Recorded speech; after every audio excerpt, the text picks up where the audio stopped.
and today I'm going to be showing you a simple tutorial on how to use motion tile in the new Funimate update.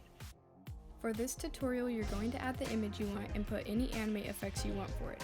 Then duplicate the image and either mask the person or replace it with a PNG you made beforehand. I made the PNG beforehand on Pixar, but you can mask it using Funimate effects. Afterwards, you're going to add the image you want for the motion tile, then move that layer under the masked person layer. Once complete, apply motion tile to the image or GIF and add any other extra effects you want to your edit.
Thank you all for watching this tutorial. If you enjoyed it, please consider dropping a like and subscribing.